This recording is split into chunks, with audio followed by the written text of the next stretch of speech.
والإفادة والاستفادة والحث على تمسك بالكتاب بسنة رسول الله صلى الله عليه وسلم والدعاء إلى الهدى ودلالة على الخير ابتغاء وجه الله مرضاته وقربه وثوابه مع لطف الله وفي أصله الله وحسن الخاتمة مع هذه الكلمات الصالحة لحضرة النبي اللهم صل وسلم وبارك على سيدنا محمد وسلم. الفاتحة. أعوذ بالله من الشيطان الرجيم. بسم الله الرحمن الرحيم.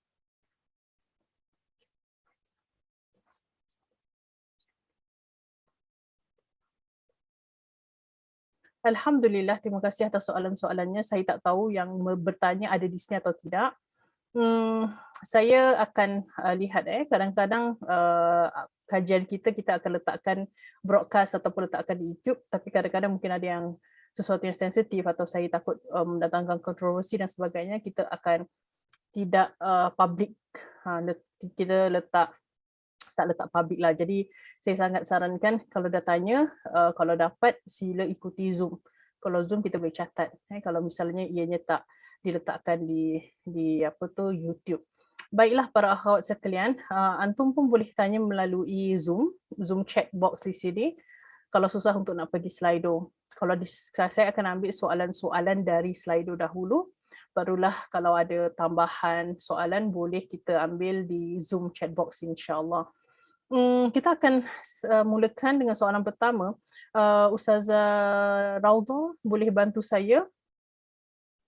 Okey, bismillah. Okey, bismillah.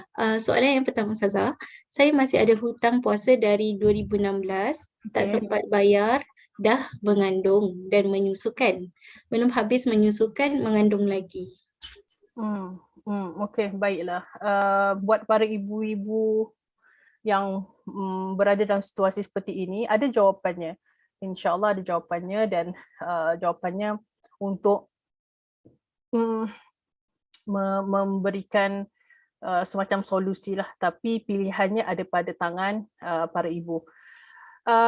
Untuk bahagian ini, bahagian fidyah, qada. Ibu yang mengandung, ibu yang menyusukan. Saya ulangi, ibu yang mengandung, yang hamil dan ibu yang menyusukan. Mereka ada keringanan di sini. Keringanannya adalah kalau mereka tidak dapat berpuasa, tidak mahu berpuasa, itu tidak menjadi masalah pada bulan Ramadan maksud saya, dan ianya boleh diqada kembali. Di sini, apakah yang sepatutnya para ibu lakukan? Adakah qada dan fidyah, atau qada sahaja atau fidyah sahaja? Soalannya seperti itu. Saya ulangi, adakah qada dan fidyah, qada sahaja atau fidyah sahaja? Di sini ada beberapa pendapat ulama. Yang pertama, pendapat pertama yang paling kita sebutkan paling diikuti lah biasa kita ikuti adalah pendapat yang mengatakan bahawa kalau para ibu yang mengandung ataupun yang menyusu mereka tidak berpuasa di bulan Ramadan, maka hanya perlu qada sahaja. Qada puasa bermakna di luar Ramadan ada kesempatan sila qada puasa. Kalau tak sempat seperti kes soalan ini, saya dah mengandung. Sebagai contoh, saya mengandung, ni saya kena ada tulisan sedikit. Ustazah, saya share screen mungkin Ustazah boleh unshare, saya share. Saya takut tak nampak lah kalau saya sebut, jadi saya kasih visual sedikit.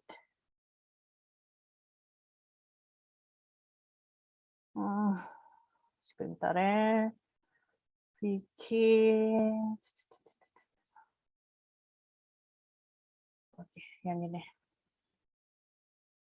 Boleh nampak tak Ustazah? Boleh Ustazah?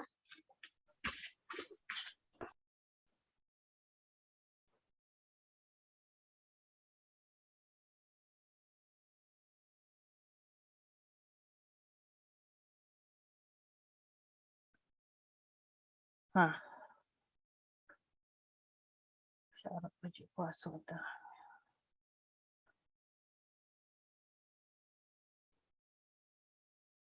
Okey, semua lihat. Ini khusus wanita hamil saja. Kalau tak hamil, kita tak guna yang inilah.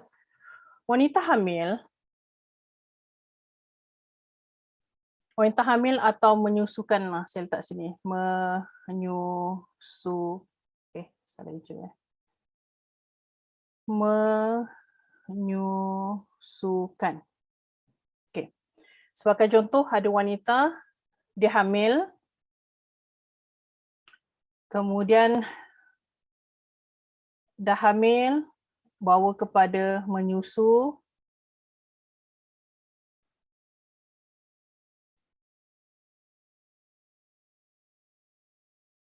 kemudian bawa kepada hamil lagi. Ada wanita yang mengalami ini, ramai wanita yang mengalami seperti ini.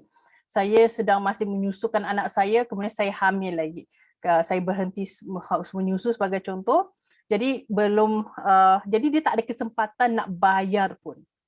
Wanita yang melalui keadaan yang seperti ini, dibenarkan atau memang ada hukum menurut antara para sahabat Nabi Muhammad SAW, antara kalau tak silap saya Ibnu Umar, saya kena check kembali, tapi saya tahu antara para sahabat Nabi Muhammad SAW, untuk ibu yang hamil, menyusu, hamil, hatta kalau dia hamil saja, dia tak lanjut tapi dia masih hamil, dia masih menyusu yang seperti itu, dia boleh hanya bayar fidyah saja.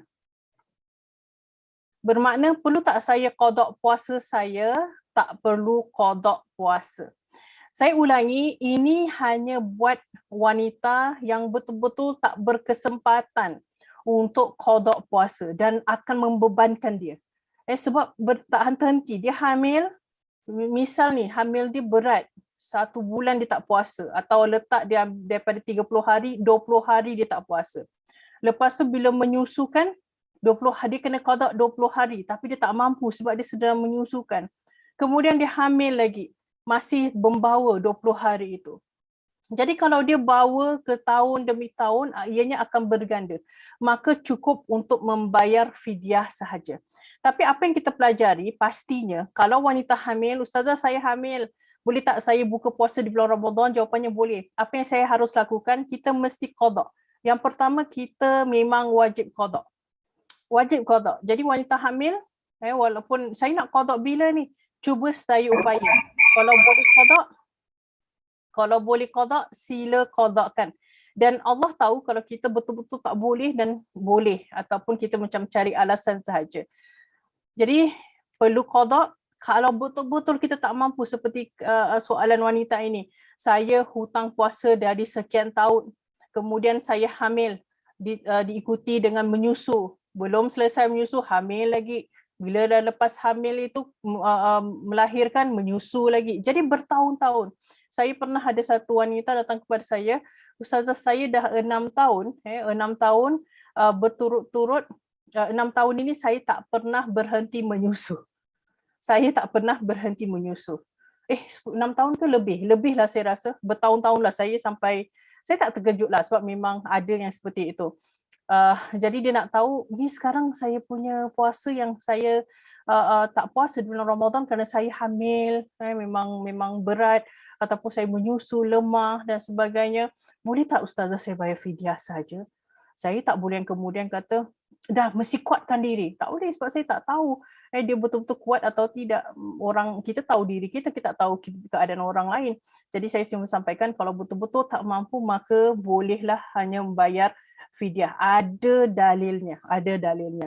Cumanya saya tak dapat nak terangkan satu persatu disebabkan ini sesi sesi soaljawab. Dia kalau sesi Ramadan macam hari tu saya ada sesi Ramadan dengan Masjid Hajjah Fatimah, tapi dah selesai. Itu saya terangkan dalilnya dan sebagainya. Cuma sekarang ni banyak sangat soalan saya nak kena ambil. Jadi saya cuma beritahu kepada siapa yang bertanya, cuba qada. Kalau betul-betul tak boleh qada, maka bolehlah hanya membayar fidyah. Wallahu a'lam. Silakan Ustazah.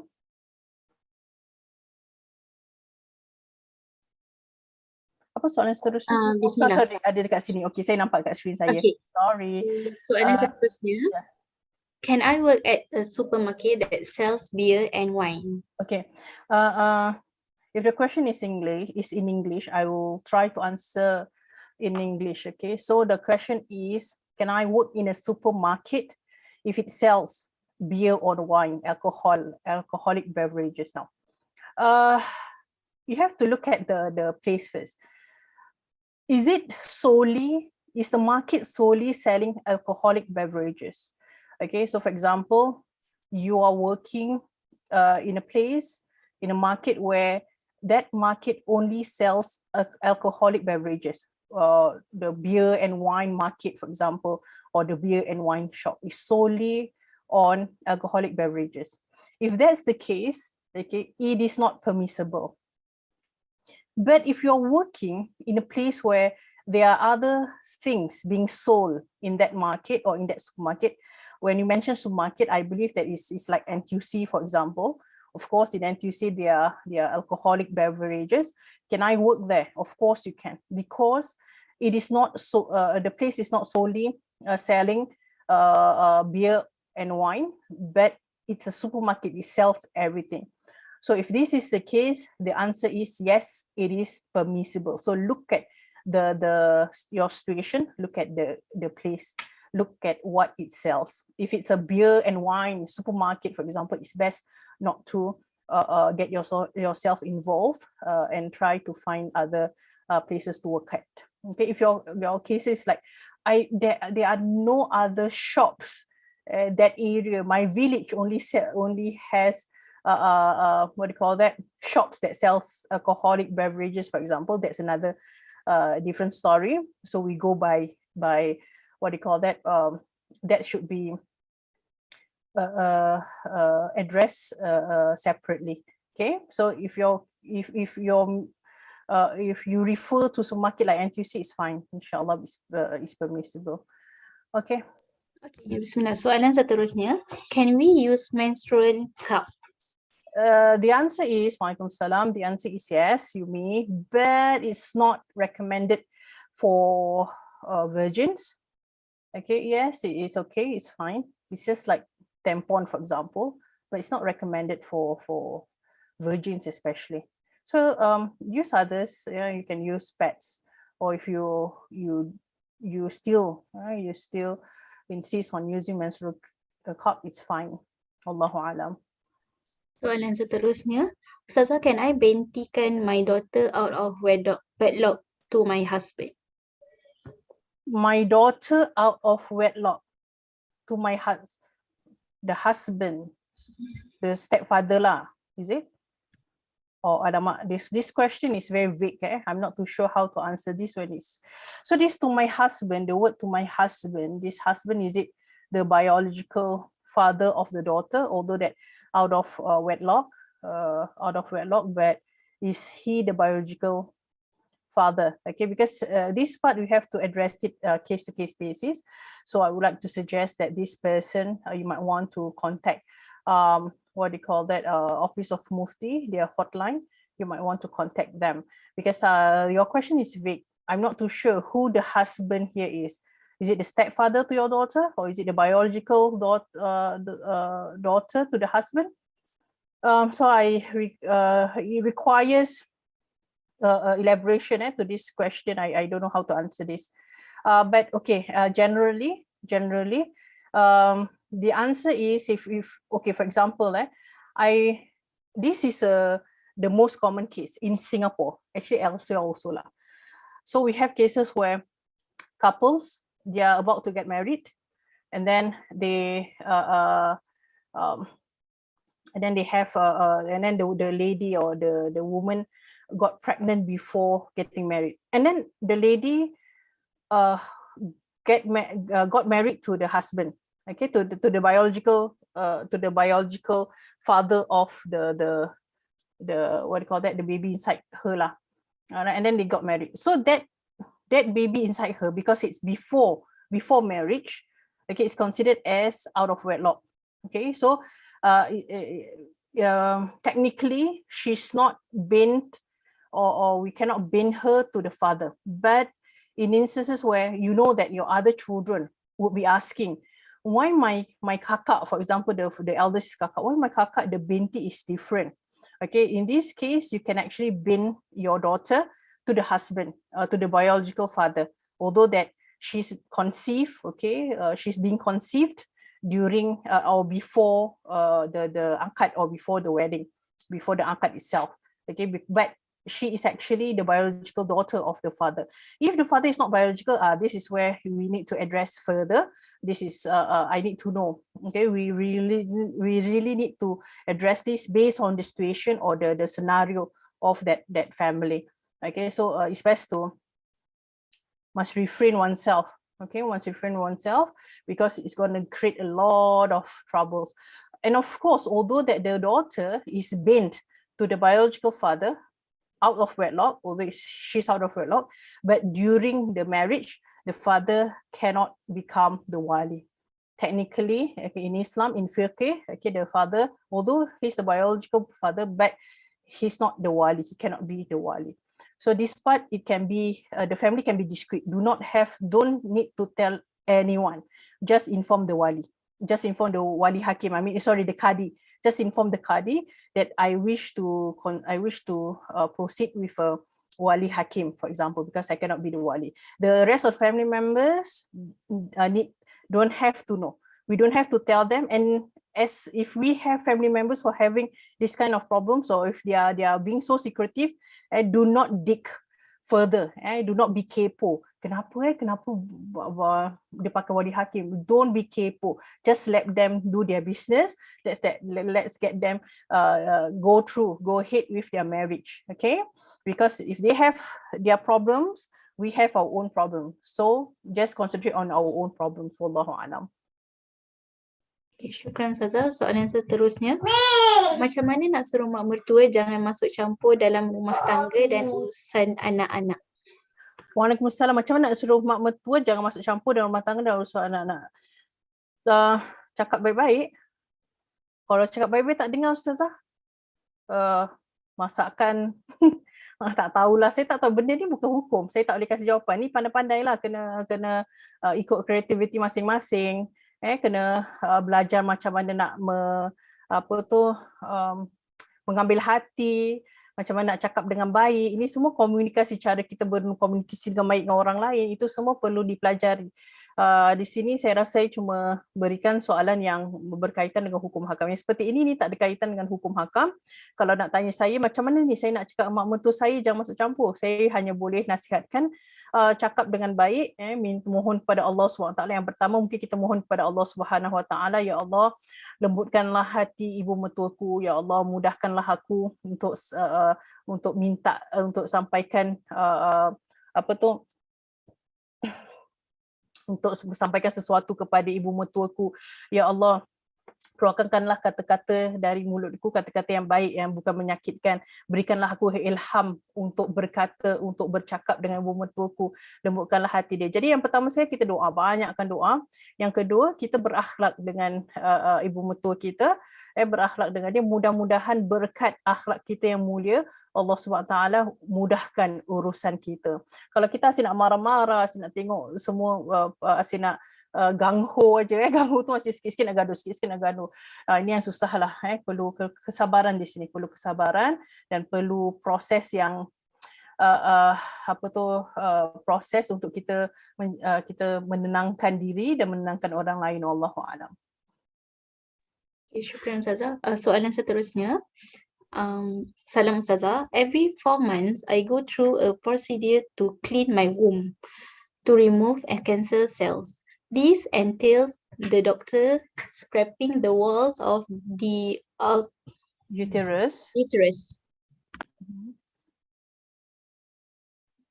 Dia ada 4 part. Okay, Yes. Udah naikkan mudah. Thank you. I will be heavy for a few days to a few weeks. Okay, I want to confirm that. I will bleed heavily for a few days to a few weeks. Okay. I can consider this when I said I am on IUD as part of my treatment and do not get periods and not darah penyakit when I have to solat. I can consider this bleeding as hate. Is that a question or are you telling me?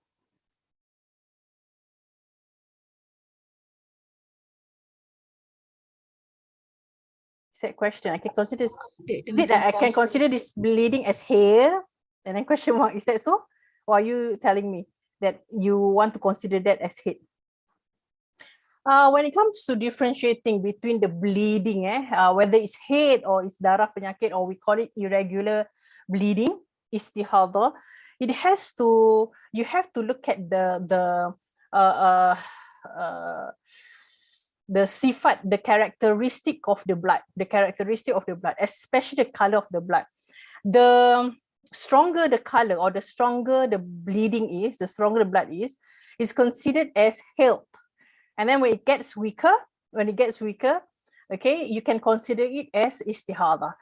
That's the only thing that I can answer, because when it comes to bleeding, this requires lessons, or at least you need to sit down. You need to learn in a lesson. Actually, you can try and check out my YouTube. I have posted some of my recordings on bleeding in my YouTube, at my YouTube. I think it's Nadia Hanim, one word, NADIA HANIM 83. Nadia Hanim 83. So that's my YouTube. So you can try and find my explanation.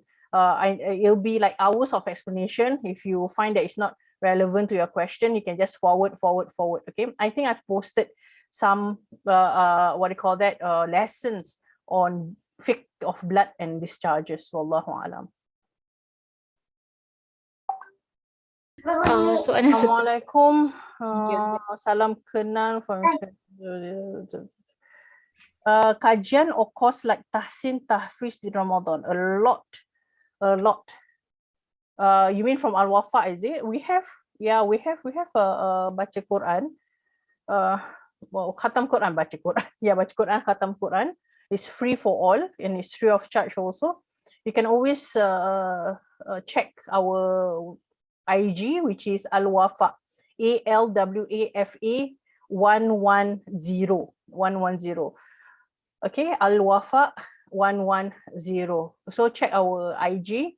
There are not courses lah, but there's an activity for ladies during the month of Ramadan. That is khatam Quran. But if you're tahsin, that means you read one-to-one with a teacher, or you tahfiz, you memorize your Quran with a teacher. For Al-Wafa, we do not have that service at the moment.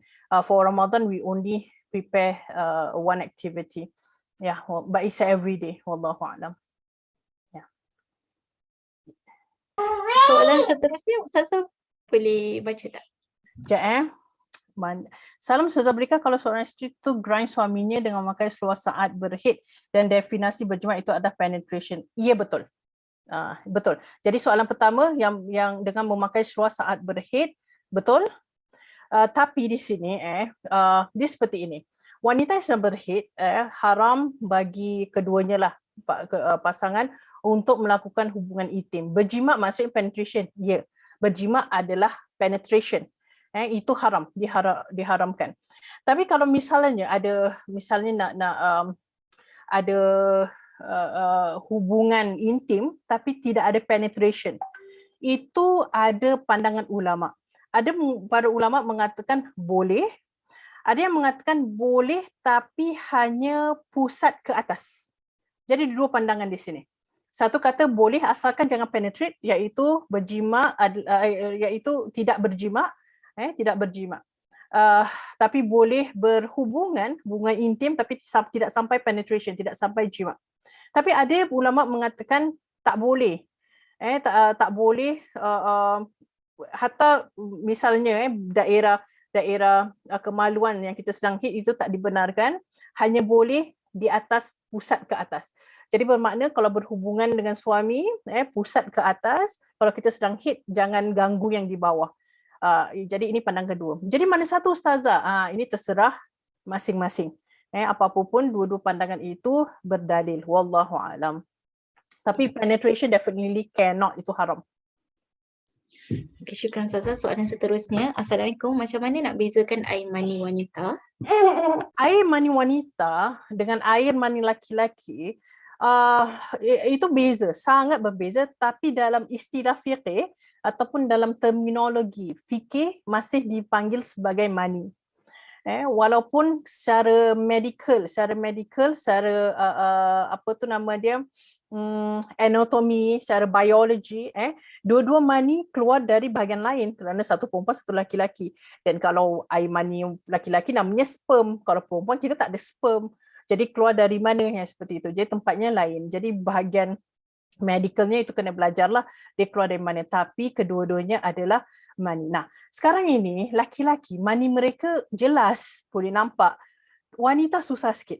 Tapi boleh rasa. Kadang-kadang kita tak tahu kerana mani wanita biasanya akan bercampur dengan mazi. Jadi kita tak pasti ni mana satu ni mani, mana satu mazi. Kita tak pasti. Tapi kita boleh rasakan. Kita boleh rasakan macam mana walaupun kita tak rasa cairannya kita tak rasa ni. Kita tak nampak, kita tak rasa. Tapi kita tahu kita keluarkan mani bila kita ejaculate. Kalau kita ejaculate, wanita ada namanya, ada bertahap, ada sexual arousement ataupun sexually aroused, kemudian sampai ejaculate. Ejaculate tu bila dah tahap yang tinggi, kemudian badan kita melemah. Itu ejaculate. Badan kita melemah. Kalau wanita merasakan seperti itu ketika melakukan hubungan intim ataupun melakukan sesuatu yang membuat dia sexually aroused, kemudian dia pun ejaculate sampai badan ni merasa lemah, maka besar kemungkinan maninya keluar. Dan walaupun kita tak nampak, walaupun kita tak rasa, maksudnya cairan tu kita rasa. Sebab wanita complicated sikit.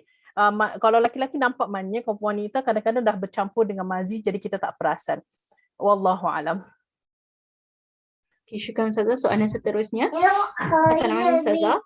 Does it affect our akidah if we use term like cross my finger or touch wood? Thank you. Depending on your intention, if you have a conviction or you are certain that it affects whatever that you're crossing your finger for, okay, if you have that, if you are certain that it has the effect, then it is, what do you call that? It's called syirik lah. It's called syirik. That means it really affects your akidah. So first and foremost, better not say that. Okay, cross my finger. We don't have to say that lah. No need to cross my finger. If you just say it out, just say it without having the certainty, without having the conviction. You know that you're just saying it. These are words, but I don't really mean anything. Okay, it's fine. So everything is based on your intention. But it's best for us to avoid saying that. Okay, saying cross my finger or touch wood. Okay, if it's just words, if it's just words without you meaning anything, I'm not saying permissible, but it's not sinful. But it's better that we avoid saying things that might affect our akidah. Okay, so better not lah, better not. Just recently, my child, she watched this cartoon. And this cartoon has some chantings. It's a Taoist chanting, I think. Something like that. And then he was chanting, and of course he didn't know, he's only 10 years old. So he was chanting, and I was asking him, what are you singing? Oh, this one is from this cartoon. And then I told him that one, Muhammad, that one is a Taoist, I think it's a Buddhist chanting or a Taoist chanting. No, Ibu, it's not really chanting about their God, but it's just spiritual. And then he actually Googled it, and true enough, it's something that is spiritual. It's not really chanting about God, because they don't believe in God. You hear properly, they don't really believe in God. They just believe in spiritual. Look, nowadays cartoons are like that. So they are giving messages that you don't have to believe in a religion, you just need to believe in spirituality. So it's just spirituality.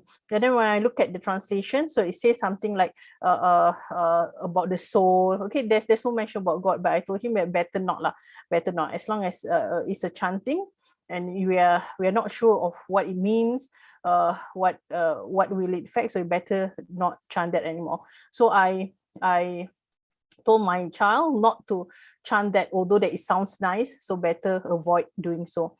So that's what we can do. Just avoid. Okay, if you don't know, just avoid. Try your very best not to say it. If you say until you believe that it can cause an effect of qadar, for example.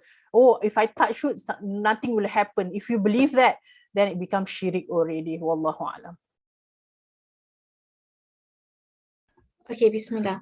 Ustazah, in chat room ada yang tanya soalan, dia tanya macam, how do I do so? How do I what? How do I do so? Do what? Maybe apa yang tadi Ustazah Do so? soalan dia tak kurang jelas. Okay, tak apa. Saya baca soalan dalam Slido, insyaAllah. Okay. Yeah. If you want to ask to check, okay. You can, okay, it's good lah. You pass to Ustazah Rauda, and Ustazah Rauda can read it out for me. But why, how do I do so? I don't know which question does it refer to. So maybe you might want to elaborate further. Wallahu a'lam. Yeah, Ustazah. Okay, bismillah. Soalan seterusnya, Assalamualaikum Ustazah. I will love to write on your fidyah question.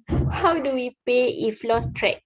Balil, no guidance of fidyah payments, hence the cost accumulated. Yeah, I understand this. It happens to a lot of people. So usually our advice to the person is to put in the effort to pay the fidyah. So usually our creative solution is to have a tabung, to have like a you put aside for fidyah. So that means if you can go for a holiday, for example, you can indulge yourself in expensive food, or you can indulge yourself in expensive material things. You have to put some, or you have to put your priority on your fidyah first, because fidyah is your, you own, is something that you hutang, you hutang and you have to pay. This hutang is between you and Allah subhanahu wa ta'ala. So if you know that it's very difficult for you, okay, if you say that, no, I really don't have the money, Ustazah, it's thousands of dollars. So you try to, it's not, it doesn't mean that if you can repay the whole thing, the whole bulk of thousands of dollars, yes, please do so. But if you really cannot do so, make prayer. Okay, recite lots of istighfar, make your tawbah prayer, and then have conversation with Allah subhanahu wa ta'ala. Ya Allah, please grant me the strength. Please, what do you call that? Give me rizq, give me blessings and rizki and wealth, so that I can repay my fidyah. Okay, and then, if you cannot, Ya Allah, only you know my situation. I'm trying my very best, Ya Allah, but I know that I cannot pay fully. So please, Allah, please accept my fidyah, although that I have to pay it bit by bit. Okay, have conversations with Allah subhanahu wa ta'ala and recite lots of istighfar, do your tawbah prayer, but you have to put in the effort of paying as well. So it's like you have to put your fidyah as your priority. So that means usually I would suggest have a bank or have a tabung. Okay, the tabung is called tabung fidyah. So slowly you what do you call it? You put so for example, now I feel like eating, I feel like buying something that is expensive, but I know, but my fidyah, I need to prioritize my fidyah. So instead of buying not your needs but your wants, and instead of buying your wants, you put it inside your fidyah tabung, your tabung fidyah, and then you pay off your fidyah.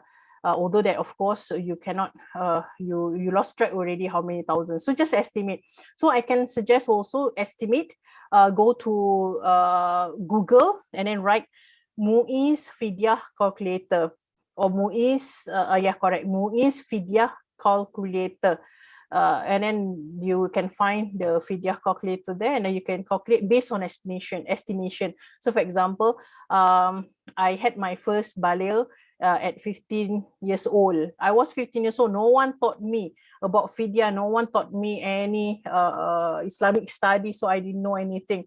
So that 15 years old, you know that you did not puasa at all. So you just take that, okay, when I was 15 years old, 30 days. And then when I was 16 years old, another 30 days. And then I was, so you try to estimate. Of course, when many people, when they did not do their fast, since they are baligh, usually it can accumulate to thousands of dollars. And these thousands of dollars, for example, My fidya is $8,000, Ustazah. 8,000, I cannot pay off $8,000. At least you have to put in the effort to do so. Okay, put the priority, but of course you cannot pay off the $8,000. Okay, first you need to do is solat tawbah and then recite your istighfar every day at least 100 times. Istighfar is astaghfirullahalazim, and then make dua to Allah subhanahu wa ta'ala. Okay, show Allah, prove to Allah that you're trying your very best to pay off your debt. Wallahu alam. Okay, soalan seterusnya Ustazah. Salam Ustazah, is there any age minimum requirement to get married in Islam? Okay, in Islam or in Singapore, I think there's a age requirement. So follow where you are lah. If in Singapore the required age to get married, the minimum age is, I don't know what age is it, 18, 17, 16? I don't know. I've never checked before. You check the requirement in Singapore. So wherever you are, check the requirement in your country. Now, when you talk about Islam, Islam follows the current culture. Okay. So if you ask me the fiqh part of it, I can tell you the fiqh part. But most people, if they only learn the fiqh part, they will misunderstand and they will become extreme. For example, the fiqh part of it, okay, women can get married once they are baligh, But that is the fiqh part of it. Once they are baligh, they are able to get married. Now, if we look at history, last time during the Prophet Muhammad sallallahu alaihi wasallam, the times of Prophet Muhammad sallallahu alaihi wasallam, of course we know the story of Sayyidah Aisha radiallahu anha, but scholars they have different opinions on her age. But all of them agreed, the scholars agreed, that Sayyidina Aisha radiallahu anha and Prophet Muhammad sallallahu only got their marriage were only official when Sayyidina Aisha radiallahu anha, when she had her period, when she was baligh. Now, ladies, people, if we don't really learn this in depth, we would be confused or misunderstand the concept of this. During the times of Prophet Muhammad SAW, it's a norm. It's a norm to get married to young women, but it's not that they are not women. They are women. They are not girls. They are women. They had their menses already. So once a woman a girl had her mens, means that she's a lady, she's a woman already. Now, during the time of Prophet Muhammad SAW, it's not only in the Arabic world. Okay, if you see at the other parts of the world, Europe, the kings and the queens, you read history, you look at the queens, most of them, they got married at the age of teens. 13 years old, 15 years old, 18 years old. So most of them, they got married at the age of teen. But most of them had their menses already. But those days, that was the norm. Okay, it's culturally appropriate it's culturally accepted. Sorry, not appropriate, but culturally accepted during that time. So that's the reason why we do not find any history books, people refuting or telling or writing about why do men got married to young children, for example.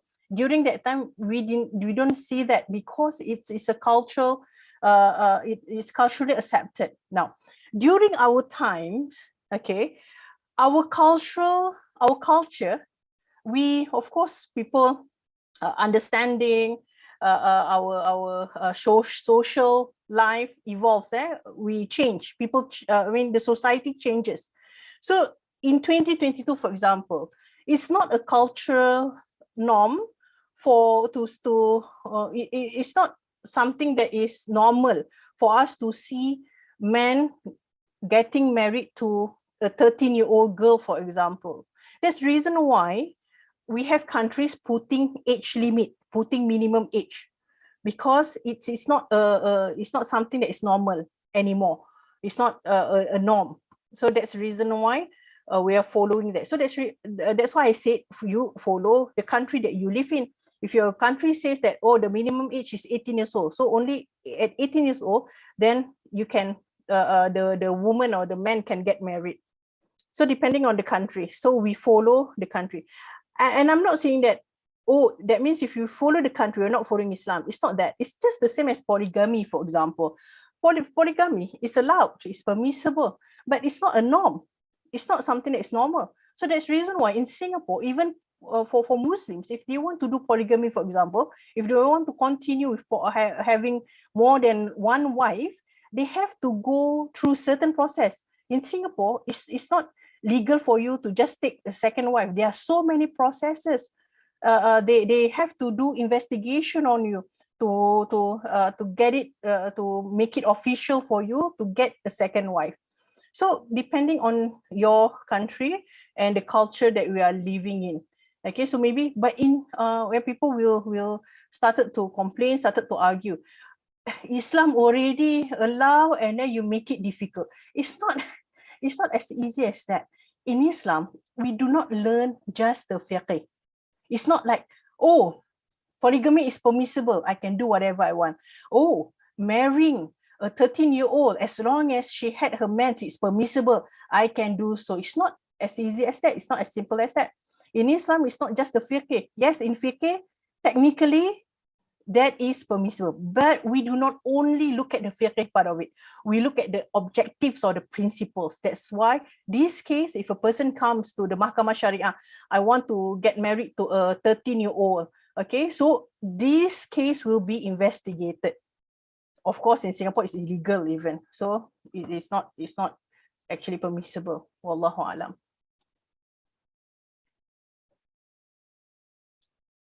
Okey, Ustazah, soalan seterusnya, boleh kita bersebut untuk qada solat? Boleh? Okey, soalan seterusnya, apa pahalanya untuk khatam Quran di bulan Ramadan? Pahalanya subhanallah, bulan Ramadan semua pahala diganda-gandakan. Semua pahala digandakan. Pahala yang sunnah menjadi seperti pahala kita lakukan wajib. Pahala yang kita buat wajib, ianya digandakan sekurang-kurangnya 10 kali ganda, 10 kali lipat ataupun berganda-ganda yang tak dapat kita gambarkan. Hanya Allah saja yang tahu macam mana ataupun berapa banyak nak digandakan. Di bulan Ramadan sangat special. Hanya Allah saja yang boleh menggandakan. Tapi kalau jangan cakap khatam Quran, kita baca Quran aja, itu gandaan pahalanya dah cukup istimewa, cukup banyak. Apatah lagi kalau kita khatam. Di sini jangan kemudian kita ada peer pressure. Saya perasan sekarang ni dah orang semakin peka, satu orang dah khatam Quran, kita ada banyak aktiviti yang khatam Quran, semua tu semangat nak khatam, which is good, bagus, masya-Allah. Buat orang semangat nak beribadah itu bagus. Tapi jangan sampai kita rasa tertekan dengan diri sendiri. Sebab kawan saya boleh khatam, saya pun nak tak khatam.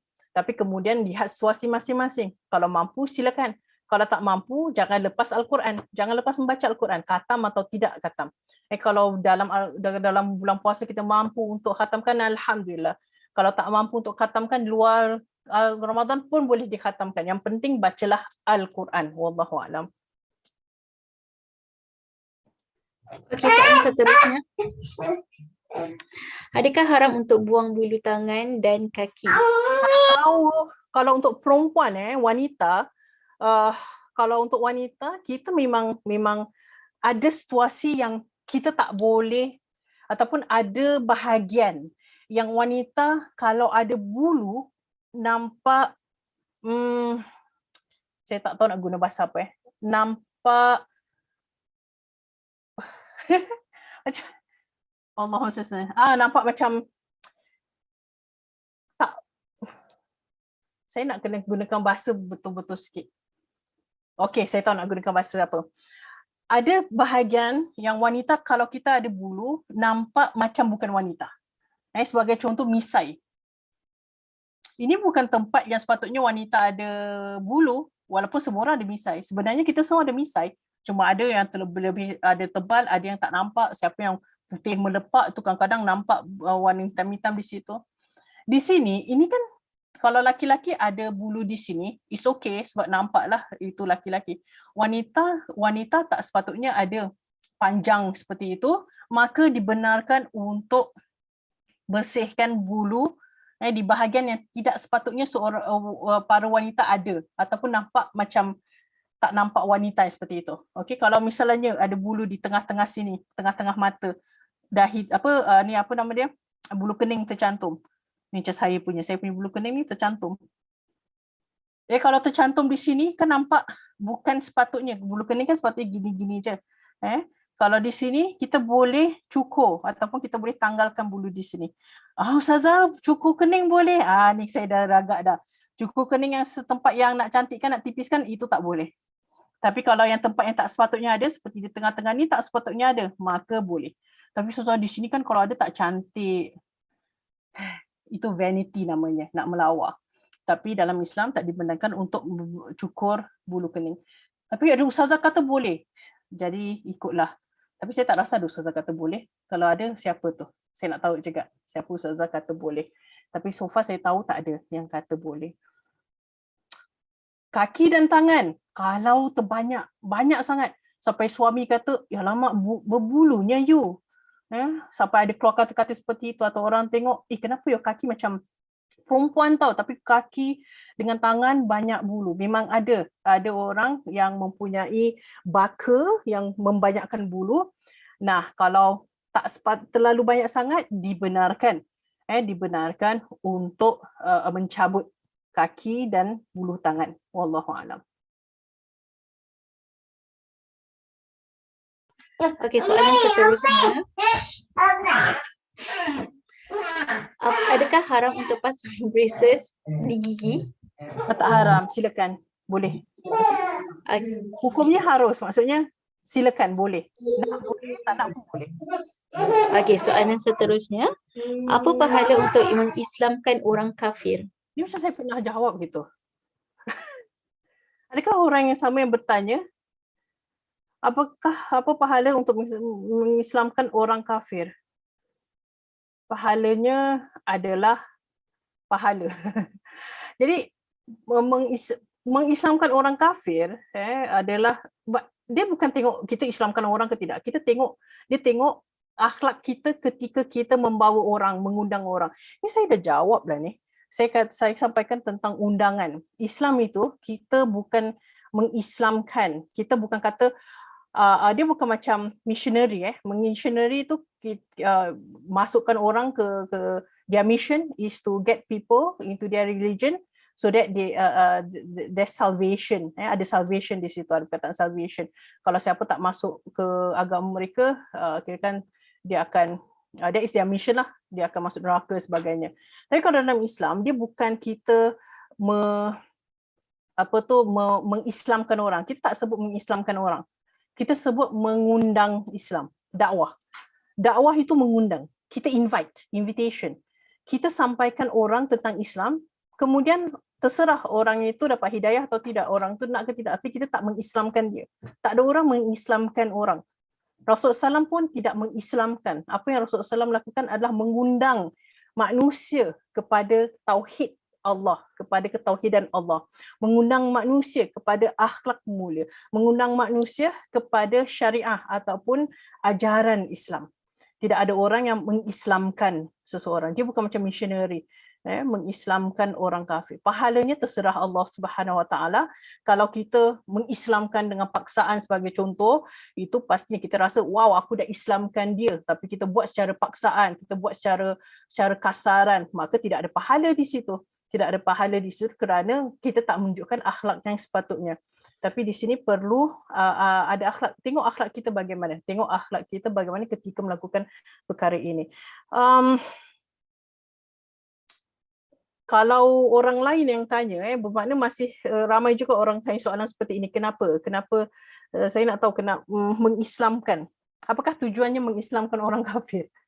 Kita perlu mencerminkan keislaman kita sehingga orang tertarik untuk masuk Islam. Tapi kita bukan disuruh untuk kemudian kita mengislamkan orang. Kita nampak orang kafir, kesianlah dia masih kafir, aku nak dia Islam. Bukan, kita mencerminkan akhlak kita sehingga orang tertarik dengan Islam dan kita, kalau mereka dah tertarik, I want to know more about Islam. Kemudian kita mengundang dia, kita memudahkan urusan dia untuk mengetahui tentang Islam. Wallahu a'lam. Syukran Ustazah. Soalan seterusnya. Salam Ustazah. Fidya payment can only be done in Ramadan.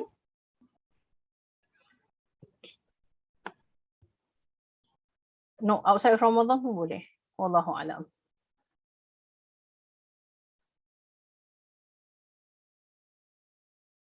Dah, selesai ke? Di Slido ini sahaja, betul. Okay. Okay, ada soalan di chat. Okay, how do we ikhlaskan hati to forgive our in-laws who used to hurt us badly with their words and action, especially if your in-laws have a toxic personality and it affect your mental health? Okay, yeah, this happens. I mean, I've received a lot of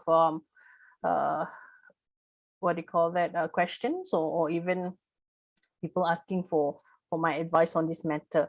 Not only towards the in-laws, even towards parents, towards family members. It's very difficult. I mean, for other people, for strangers, for example, or not our own family member, it's easier. We just what do you call that? Stay away from them, and that's it. It's easier. But family members, relatives, these are the people that are close to us. I mean, we cannot stay away from them, or if we stay away from them, but still their family. But of course, we cannot expect everyone to be as what we want. I want everyone to be kind to me. That's not life. I mean, life is meant to life is meant to give you lemons. I mean, there are thorns on our journey to our destination, which is to return to Allah subhanahu wa ta'ala. So you cannot expect everyone to be nice and kind. So we will be given a lot of challenges through people. So people that we get involved with, that we deal with, okay, not necessarily these are the people that are always kind to you. There are also people who are nasty to you, who give undesirable emotions to you, like this in your case lah, like it affects your mental health. Now, first and foremost, you have to bear that in mind. Like, that is life, okay? I mean, it's like everyone is going through situations where we have to deal with undesirable moments. So in your case, your undesirable moments is towards your in-laws. Now, what you can do is that you just focus on your part. Do not focus on hers. So if yours is okay, you just say in-law. So just, maybe it's like, this is just an example. You have a bad terms or with your sister-in-law. Okay. So if you find that she is nasty towards you, that is her. It's not you. You just focus on you. You just focus on your response. And you ask yourself, what is the response that Allah is pleased with? Some people might say that, Ustazah, it's easier for me to just react or to just take revenge. If she can do that to me, I can do that to her. But it's best that it's best that we respond, okay, just like how Prophet Muhammad SAW taught us, okay, and that is to respond even with kindness, okay, respond with kindness although that person is nasty towards you. That's how Prophet Muhammad SAW taught us.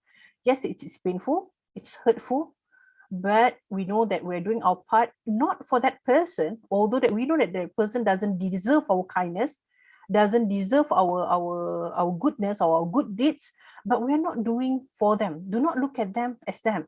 Look at it as, I'm doing this for Allah. Okay, so you're saying that I cannot forgive them. Forgiveness is something from your heart. If you cannot forgive them, okay, it requires exercise. Okay, you need to You need to better your relationship with Allah subhanahu wa ta'ala, better your relationship with Allah subhanahu wa ta'ala until Allah subhanahu wa ta'ala grants you the serenity in your heart, grant you the strength in your heart to forgive the person. You can, it's best for us to forgive so that we don't feel too hurtful or too painful. If you do not forgive that person, it doesn't affect that person, but it's affecting you. It doesn't affect that person, it's affecting you. So you forgive that person because you know that's when, if you forgive, you can move on with your life, okay? And then if you say that I cannot forget, it's okay. Forgetting, it takes time. And usually we try to suppress, you try to forget, but something will always trigger us to remember these undesirable moments. Okay, so forgetting, that requires time, but you can start with forgiving. And you forgive not because the person is deserving of your forgiveness. You're doing it for Allah, you're doing it for yourself. You know that forgiveness is part of Islam, is part of the Sunnah of Prophet Muhammad SAW. And I think if I started to forgive, Allah SWT will give a lot of blessings, will give other goodness, will grant me ease in other parts of my life or other parts of my situation. We start with that first. Okay, it requires exercise. It's not an overnight thing. Okay, but what I can suggest that build your relationship, have a relationship with Allah SWT, ask for Him for strength, and then when you're trying to forgive that person, regardless that person is even if that person is your own spouse, for example, the nearest to you, you always see your spouse, but you're doing it not the reason is not because the person is deserving, but you're doing it for yourself. Okay, because if we hate the person, we find that person this and that, it only hurts us, but it doesn't affect them. It doesn't affect them at all. So you have to ask Allah for that strength in your heart, for that shield. Okay, not everything we have to keep it inside our heart, because it's a burden. Okay, it's a burden. So that's why if you see, the only way for us to find calmness, okay, is by not taking everything, not putting everything inside our heart. So you have to have a shield for your heart, okay, and be strong. Ask Allah for that strength so that not everything can easily penetrate into our heart. Have that shield. Wallahu alam. I pray that Allah will make it easy for you. And please bear in mind also, if you're being challenged with this difficulty, focus on the other things, other positive things or joyful things besides these people. I always say, find your other joy, or find your joy. Find your joy so that you can busy yourself with this joy, and you can forget about the people who cause hurt to you. Wallahu alam. Next question, Ustazah, is filing teeth haram? No, it's not. Filing teeth maksudnya tu gigi apa tu lubang, and then you fill it up, it's not haram. Is Filing or to filing ni, dia ada dua tau. Filing, I think dia macam straight kan, is it?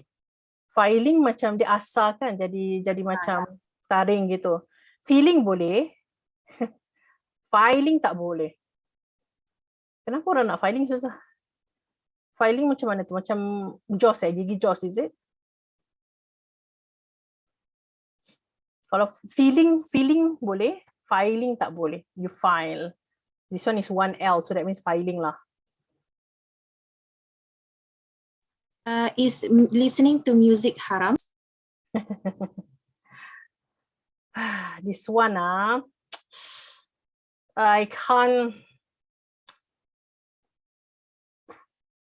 Let me think on how to answer this.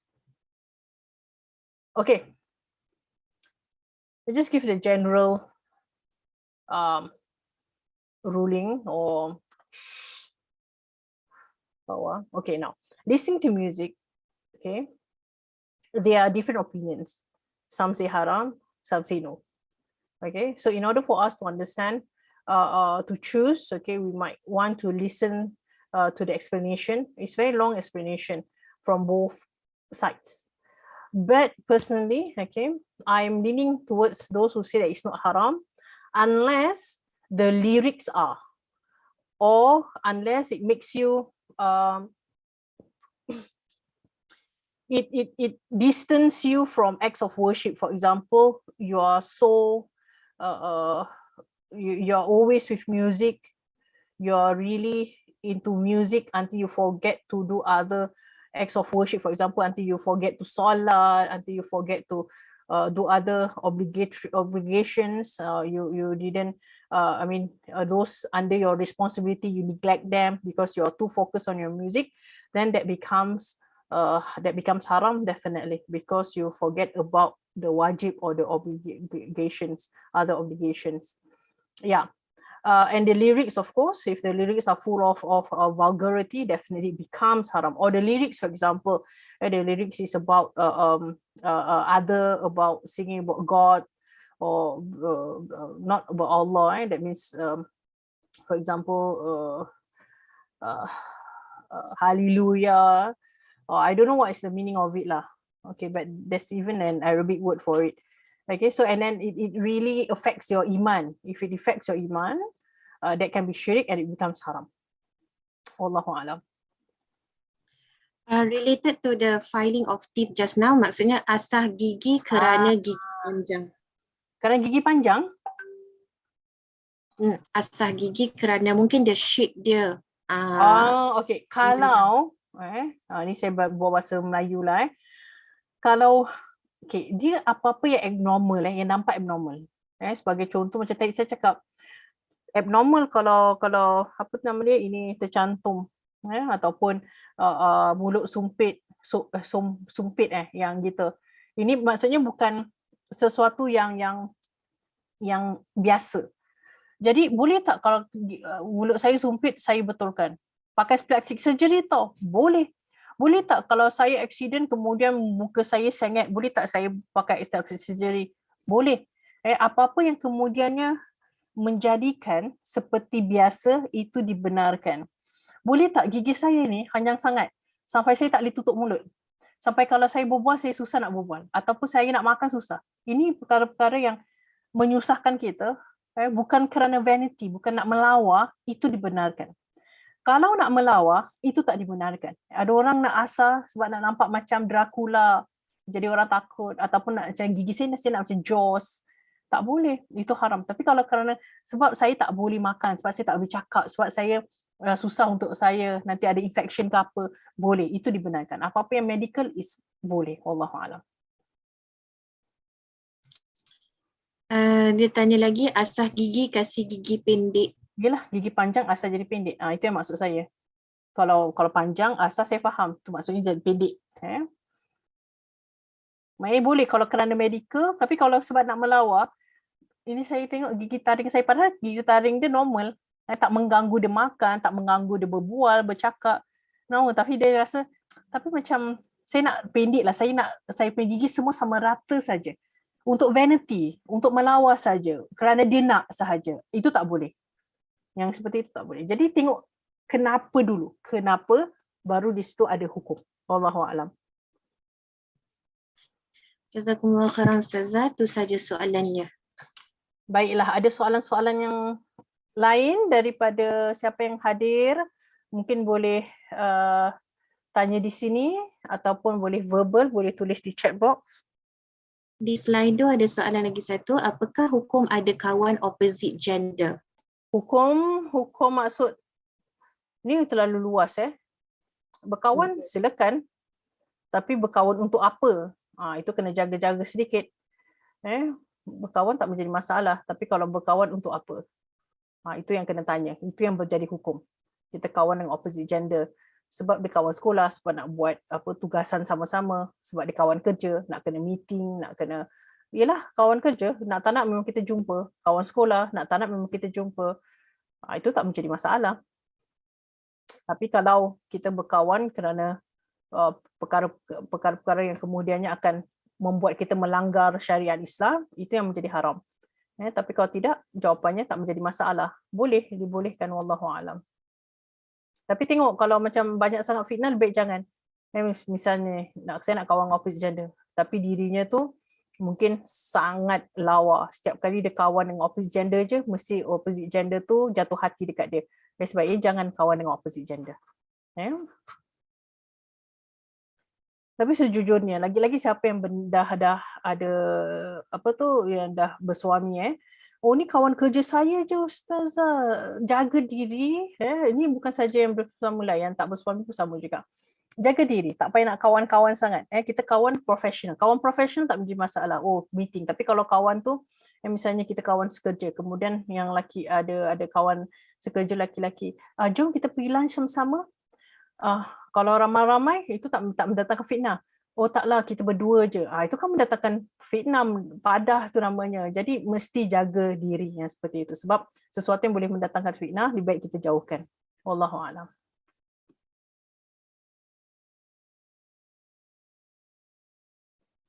Ada soalan yang lain? Orang kaya masuk ke syurga 500 tahun setelah orang miskin. Kalau orang miskin tersebut tak solat, boleh ke masuk syurga? Tak boleh. Ini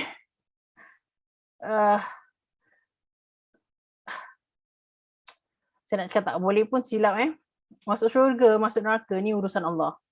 Masuk neraka, masuk syurga, masuk neraka, urusan Allah. Dia bukan maksudnya, oh orang miskin aja, sebab saya miskin, saya confirm masuk syurga. Bukan yang seperti itu. Saya miskin, tapi saya lakukan tak apa yang diperintah Allah. Saya lakukan taat ke tidak? Saya jauhkan daripada maksiat ke tidak? Itu soalannya. Saya berakhlak mulia ke tidak? Saya menyakiti orang ke tidak? Bukan maksudnya saya miskin aja, saya terus masuk syurga. Kalau gitu semua orang nak jadi miskin. Wallahualam. Saya ada niat untuk tunaikan umrah bersama anak-anak saya yang berumur 14, 11, 9 dan 5 tahun, tapi saya risau jikalau mereka akan misbehave waktu di sana. Planning. Saya rasa ada orang tulis blog. Cari orang yang pernah pergi ke sana dengan anak-anak. Saya pernah ada terbaca. Siapa Tak silap saya Ustazah Haslinda lah. Ustazah Syahida kenal Ustazah Haslinda? Tak kenal Ustazah. Dia ada Ustaz Mustaqim punya isteri Ustazah Haslinda. Dia pernah bawa anak dia. Anak dia pun 4 orang juga. Lepas tu dia tulis dekat FB. Saya cek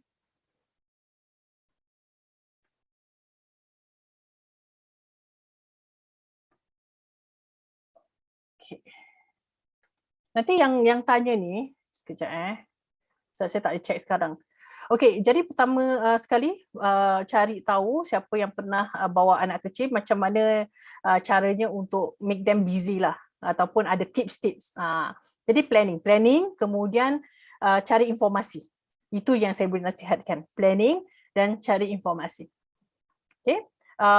Di sini nanti kalau misalnya yang bertanya, sebab anonymous kan di sini saya tak tahu siapa, mungkin saya boleh kalau ikut saya di FB yang Nadia Hanim AR atau IG saya tak tahu, nanti mungkin saya letak di situ, nanti saya tanya Ustazah Haslinda atau saya cari dia punya tulisan, dia ada kasih berapa tips juga, atau boleh Google jugalah blog how to go umrah with kids. Cari. Jadi nombor 1 adalah planning, nombor 2 adalah cari tahu dari orang. Dia buat homework lah, kena buat homework. Bawa budak-budak memang banyak buat homework. Banyak lagi lah, anaknya 4 kan, yang paling kecil 5 tahun. Jadi masih okey, ramai juga yang bawa anak ada sampai ke baby. Jadi kita baca blog orang. Sebab tu saya suka orang sharing. Jadi kita boleh belajar sekali. Sebab tu saya pun suka sharing juga. Jadi saya rasa kalau orang rasa ianya bermanfaat, orang tu boleh ikut juga macam gitu. Wallahualam. Soalan yang berkaitan dengan opposite gender tadi, kalau tak berkaitan dengan opposite gender, macam mana nak cari jodoh? Yang soalan atas tu not a question but this has some umrah. Thank you so much anonymous, semua orang anonymous kat sini. Okay, thank you so much. Kalau ada yang boleh share, letak dekat Slido. Siapa yang boleh share, thank you so much. This helps. Okay, so plan and then after that you can read. Do lots of homeworks. Okay, planning helps lah. Selalu planning helps kalau kita travel dengan kids. Kalau tak berkawan dengan opposite gender, macam mana nak cari jodoh? ramai yang dapat jodoh tak payah nak kawan pun. Jadi saya ada kawan, dia dia bermatai lah. Dulu kita punya bahasa, saya tak tahu sekarang bahasa dia apa, bermatai. Dan ramai yang bermatai waktu tu. Waktu tu saya tak ada matai sebab saya memang tak berminat sebab saya semangat belajar waktu tu. Jadi saya tak berminat untuk matai. Kemudian dia sebab kita dekat youth kan, ada youth tu, kemudian dia cakap dengan saya, Nadia, kita semua ada pasangan, ada matai tau. Habis kau seorang tak ada, ni bahasa kita kau aku lah, waktu tu masih remaja kan. Kau tak ada matai. Saya cakap, oh taklah, tak apalah, tak payahlah, tak minat lah gitu. Lepas tu dia kata, kalau tak matai nanti tak kahwin, macam nak kahwin? Jadi yang kawan yang beritahu saya ni, kalau tak matai macam mana nak kahwin, dia dah 5 kali matai, tak satu pun dia kahwin dengan matai itu. Saya yang tak pernah matai, kemudian saya jumpa suami saya dan saya tak pernah matai, dia saya punya pertama yang saya kenal, ta'aruf, kemudian kita terus kahwin. Dan sebelum suami saya tak pernah ada matai, saya tak pernah ada pasangan ataupun matai lah kira itu. Kalau nak tanya, kalau nak pakai logik ni, kalau kita tak kawan dengan opposite gender, macam nak cari jodoh? Saya rasa ni bukan logiknya. Kerana banyak kisah-kisah kalau kita dapat dari luar sana, ramai aja yang bermatai, berkawan, akhirnya tak jodoh dengan orang tu juga. Jadi perkara jodoh ni rahsia Allah. Kita di sini, yang dalam Islam, minta kita untuk jaga diri kita. Nanti Allah tahu nak jodohkan kita dengan siapa. Kadang-kadang kita tak, dia nun sana, kita nun sini pun boleh jadi jodoh. Tak pernah kita tahu siapa jodoh kita. Wallahu a'lam. Jadi ini bukan logiknya lah. Ini bukan logiknya. Ustazah, soalan tentang yang orang kaya masuk ke syurga 500 tahun setelah orang miskin, tapi orang kaya tersebut adalah orang beriman dan orang miskin tersebut bukan orang beriman.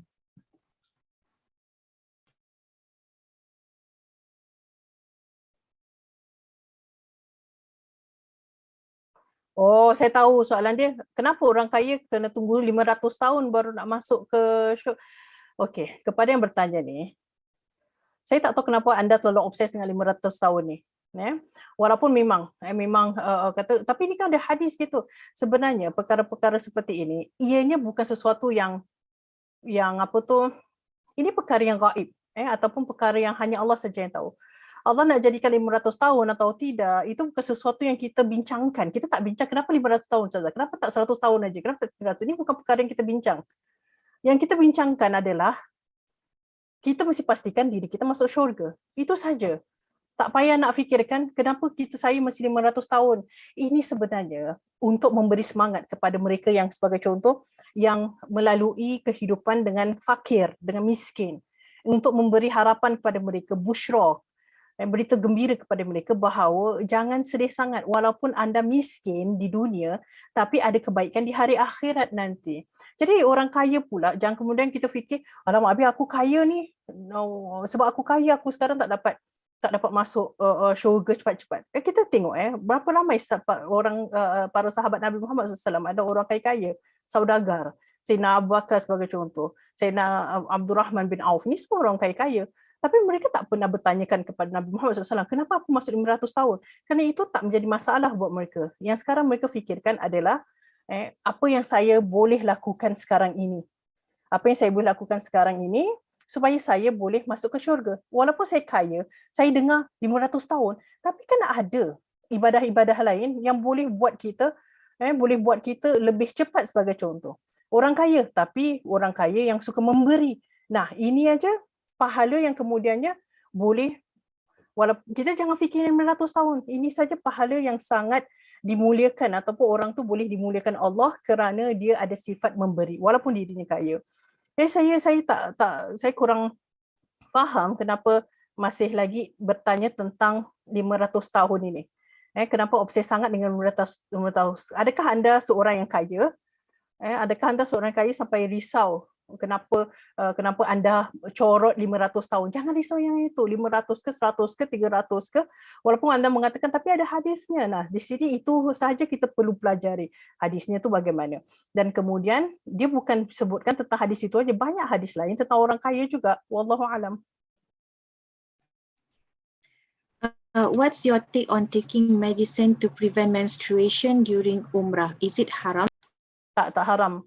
Tapi kalau sampai no, it's not haram, it's permissible, but if it's harmful for you, then becomes haram. Harmful means, for example, you ask your doctor, can I take this medicine to stop my mens? And then your doctor say, no, you cannot, because it will cause harm for you because you have this or that, for example. Then it's haram for you. If it's not harmful for you, then it's permissible, but it's not encouraged. I repeat, it's permissible, but it's not encouraged. So it's best to let it be as natural as possible. Wallahu alam. Apakah hukum berkawan dengan transgender? Hello? Ustazah, saya tak dengar. Apakah hukum berkawan dengan transgender? Apakah hukum berkawan dengan transgender? Apakah hukum okey, di sini berkawan dengan transgender, berkawan dengan opposite gender, berkawan dengan kucing, berkawan dengan anjing, berkawan dengan berkawan dengan orang luar negara, benda berkawan ni perkara yang umum. Kita boleh berkawan dengan siapa pun. Berkawan dengan orang menua Arab, berkawan dengan orang yang banyak solat sebagai contoh. Kawan je lah dengan kawan siapa pun. Sekarang ini yang kita perlu perhatikan adalah cara kita muamalah, cara kita berakhlak. Kalau misalnya kita kata saya berkawan dengan orang transgender, kemudian buat saya pun macam nak jadi transgender, lebih baik kita jauhkan diri. Saya berkawan dengan orang yang minum arak, buatkan saya pun teringin nak minum arak sebagai contoh. Nah, di sini jauhkan diri, kerana kita tahu minum arak itu haram dalam Islam. Transgender pun haram dalam Islam. Jadi kita mesti lihat kenapa kita nak berkawan. Tapi kalau berkawan, kemudian kita pun biasa saja, kita pun tak sampai terikut-ikut dan sebagainya, itu tak menjadi masalah. Benda berkawan ni, kemudian tengok efek dari berkawan itu. Itu yang kita tanya. Itu yang kita tanya diri kita. Wallahu alam. Soalan terakhir, is it okay to follow opposite gender on Instagram to follow their content? It's okay, it's fine. Syukran Ustazah, itu saja soalan yang di Slido. Okey, baiklah, terima kasih. Okey, saya suka anonymous, jadi semua tak terasa. Kalau saya jawab pun macam Ustazah ni jawab macam peli, Ustazah ni jawab macam kasar. Saya minta maaf, saya suka anonymous, jadi tahu saya bukan tujukan. Jadi anda pun tak rasa segan, tak rasa malu, tak rasa seperti saya sedang marah ke apa. Sebab saya tak kenal pun siapa yang tanya-tanya soalan ni. Kita tak tahu. Itu yang bestnya rasa Slido. Saya tak akan tahu siapa yang tanya. Jadi saya harap, saya mohon maaf kalau mungkin ada bahasa saya sangat mungkin rasanya terlalu kasar atau tak diminati dan sebagainya. Saya hanya mampu menjawab sebagaimana yang saya jawab. Kalau rasa tak puas hati juga dengan jawapan-jawapan saya, bolehlah tanya kepada asatizah yang lain. Mereka pun berilmu, hebat-hebat mereka itu, jadi bolehlah tanya. Tapi kalau rasa dah terjawab, alhamdulillah. Mudah-mudahan Allah SWT berikan kita kesempatan ataupun semangat. Dan siapa yang tanya soalan ni, jangan suka tanya soalan tanpa belajar. Jangan tanya soalan saja kemudian tak nak belajar. Kena ikuti kajian, ataupun kena ikuti belajar. Kalau ada kata saya ikut Ustazah punya kajian Islam tapi tak ada pun belajar, sebab saya punya giliran memang soal jawab. Nanti insya-Allah giliran Ustazah Syahidah, giliran Ustazah Syahidah adalah kajian Islam. Dulu saya pun kajian Islam juga, saya sampaikan, tapi saya tengok ramai sangat yang tanya soalan, jadi saya jawab. Jadi di sini saya nak minta kepada yang bertanya juga, tapi cari belajar, mengkaji, cari kelas-kelas, banyak kelas-kelas yang boleh kita ikuti sekarang secara online. Mudah-mudahan Allah SWT berikan kita ilmu, berikan kita kebijaksanaan untuk kita membuat pilihan dalam urusan kehidupan kita di dunia ini. Mudah-mudahan apa saja pilihan kita akan membawa redha Allah Subhanahu Wa Taala. Terima kasih Ustazah Syahidah, terima kasih Ustazah Raudhah, sampai kena tukar orang Ustazah Raudhahnya uruskan anak mungkin. Dan kita tutup dengan tasbih kafarah dengan suratul Asr. Lepas tu kita rehat. Selamat rehat semuanya. Subhanakallahumma bihamdika asyhadu an la ilaha illa anta astaghfiruka wa atubu ilaik. Bismillahirrahmanirrahim. Wal 'asri innal insana lafi khusr illa alladziina aamanu wa 'amilus solihati wa tawassaw bil haqq wa tawassaw bis sabr. Wassallallahu ala sayyidina Muhammad wa ala alihi wasallam. Walhamdulillahirabbil